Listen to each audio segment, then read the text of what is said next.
Salut les ados, j'espère que vous allez bien. On se retrouve encore aujourd'hui pour un nouvel épisode de Boost Your Life.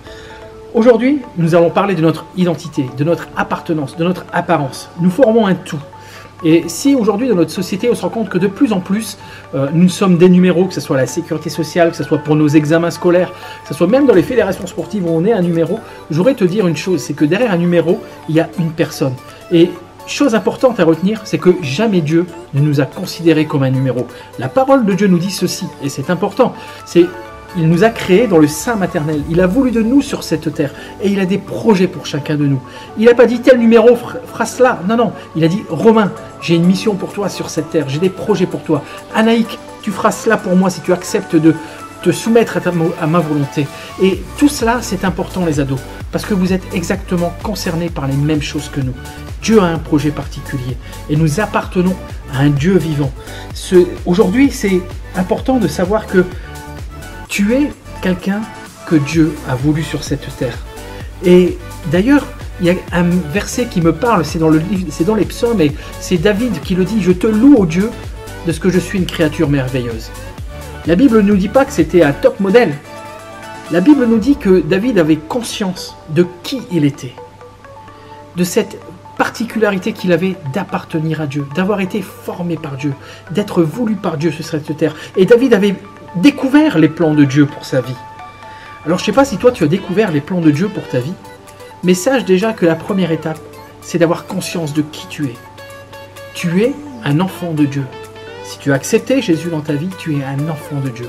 Et aujourd'hui, c'est important de savoir que Dieu ne veut pas des enfants pour qu'ils soient là à jouer entre eux, à être les uns avec les autres, à se sentir bien ensemble, peut-être même à chanter ensemble, à faire la musique ensemble. Non, mais il a des projets pour chacun de nous. Et dans notre identité, il a prévu un profil spécial pour chacun de nous, parce que nous avons des missions à remplir sur cette terre. Alors tu peux t'interroger sur ton avenir, tu peux te dire mais moi je suis encore jeune, je ne sais pas ce que je vais faire demain, je ne sais pas ce que je vais faire même cette semaine, et ni même dans 1 an, dans 5 ans ou plus encore. Mais sache que Dieu, lui, c'est toute chose. Parce que ta vie, il l'a déjà programmée. Il ne l'a pas programmé pour faire de toi un robot, mais il l'a programmé pour que tu sois un instrument puissant entre ses mains.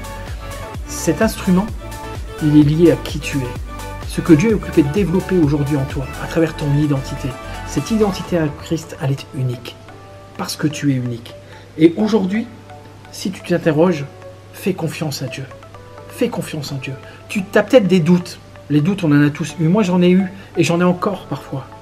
Mais aujourd'hui, ce que je sais, c'est que je suis unique. Et que mon identité, elle est en Christ. Mon avenir est en Christ. Et toi qui nous écoutes aujourd'hui, que tu sois ado ou peut-être même, tu n'es peut-être plus ado depuis peut-être un petit moment, mais c'est pas bien grave. Tu n'es pas un numéro pour Dieu, mais tu as été voulu par lui. Parce qu'il t'a créé, parce qu'il a voulu de toi. Et comme il a voulu de toi, il a des projets pour toi et c'est vraiment quelque chose que tu dois serrer en toi, dans ton cœur. Je suis un enfant de Dieu. Je suis le fils de Dieu. Je suis une fille de Dieu. Grâce à Jésus et à sa venue sur la terre. Alors maintenant, je t'encourage. Fais simplement monter cette prière de reconnaissance vers Dieu. Dis Seigneur, merci. Parce que je sais qui je suis en toi. Et je sais que tu as ma vie entre tes mains. Voilà les ados, c'est ce que je voulais partager avec vous. Je vous encourage vraiment pour cette journée à vous appuyer sur cette parole. Et soyez confiants, Dieu a des projets pour vous. On se retrouve bientôt pour un nouvel épisode.